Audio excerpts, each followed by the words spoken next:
Namaste.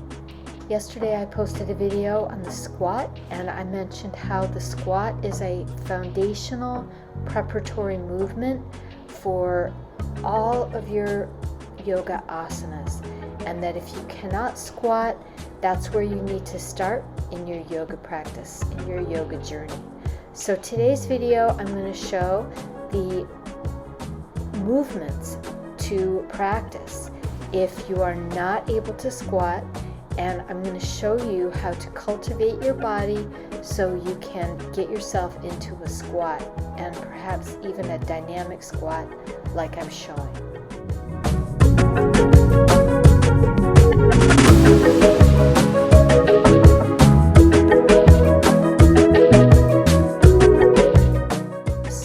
First thing you have to do is cultivate the flexibility of your feet and ankles. And one exercise to do this is a simple rotation, as I'm showing here. Now, I understand a lot of people can't do that. They feel uncoordinated, so you can always sit down on the floor, grab your foot, and manually circle your ankle. The point is to get the whole ankle joint warmed up and mobilized. There's many tendons, ligaments, muscles, acupressure, meridians, and points in the feet and ankles. So you want to mobilize them so everything is flowing. Blood, lymph, and chi is flowing. So however you can rotate your ankle, stretch the top of your foot, stretch your toes, that's going to help you with your squat. And so, keeping with the same theme of working the feet, the next thing you're going to want to do is stretch out your Achilles tendons. In order to squat with your heels down, you need nice, long, and supple Achilles tendon, the tendon at the heel. And so the most effective way that I've found to do this is to do these toe-ups on stairs. On any stair or ledge, you can do this toe-up exercise. This exercise is also very effective in strengthening your calf muscles, so if you have weak calves, they will definitely benefit from this exercise. The next exercise, keeping in the theme of working the feet, is a posture that I demonstrated in a video yesterday called sitting on the heels, and then additionally the pose called Vajrasana, the thunderbolt pose, which requires the fronts of your ankles to be extremely open and long. Sitting on the heels posture strongly opens the back of the toes and the sole of the foot. The next posture, which will definitely help with your squat, is called Mandukasana, or the frog, and that is done with the toes tucked under and the knees apart.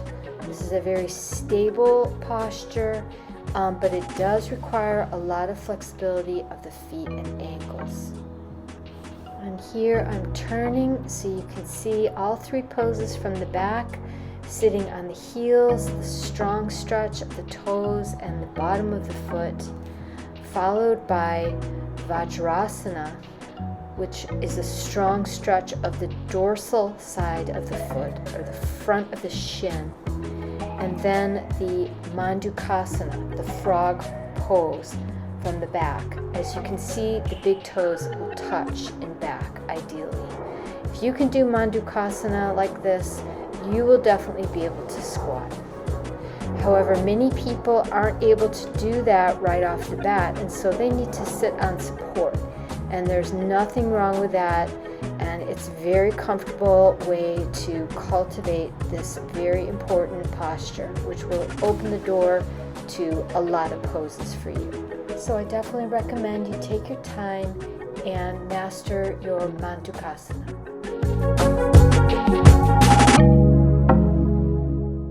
So the next thing we want to focus on is cultivating the flexibility of our hip joints. And the easiest, most passive way to do this is to simply lie down and hug your knee into your chest. And here I'm showing one leg at a time first. And it's very nice to do it with the standing leg or the so-called non-working leg pressing into a surface. hugging the knee into the chest, keeping the back of the neck long, keeping the spine long, and then you can hug both knees into the chest. You want to make that hip crease very, very deep. Here I'm opening my legs, and then here I'm doing it with my legs together. But you want to cultivate this opening. So you notice how I keep using the word cultivate. That's because that's exactly what this is. This is a cultivation of openings in our body. So the next thing we're going to do is really the same thing, only in a different relationship to gravity. So this is called the child's pose or balasana. And so here I'm doing it with my knees together. It's fine to do it with your knees apart. There's different variations of this, but you want to see what that's like with the knees together. It's very, very deep, deepening into the hip joints. You can do it with the arms extended, however you prefer. And then Mandukasana, bending forward. This is with the knees apart and the toes together.